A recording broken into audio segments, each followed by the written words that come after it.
Әти білесіңі, вообще күтмеді әти бұл жеріне ұлдығай менен күтіп тұрғандар енді может. Әтінің көңіллері тұлды, оннан да көбірек әдінің көңіллері тұлды.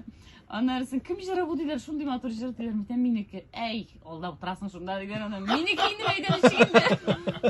Иртеңгі дүртте яздым. Кейін өзің ижат еткенін айттың мı? Анарысын айттым өзім ижат еткенini. Анарысын енді мен сенде композитор таланты бардыр дейлер енді.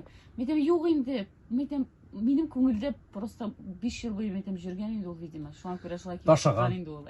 Ташыған ол. Демек бұл бірінші тәжірибе. Бұл бірінші менің енді бұндай бір бүтіней болғаны жоқ еді. Hem Бұндай бір болмаста енді ол. hem hazır автор башкаруучу болуп кетерсиң мекен инде шулай деп.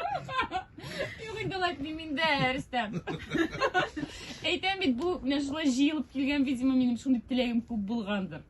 Алина, әміне тағын шушындай көңіліңе ятышлы шиғыр берселер. Тоқтайлы өзім yazып қарайым әлі мұңа ки деген ой келер мекен?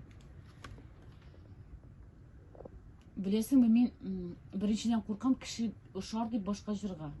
Қорқам мен андай. Плагиат деп танырлады. Ұшардаған, мен аржуқы ясатырған, яздырымын да, имеңа келіп әйтірдер, міне ұшаған деп.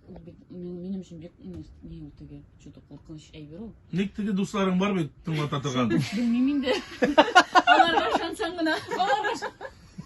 Соларға жібер. Білмеймін де, міне бірінші шундай опыт болды енді менің.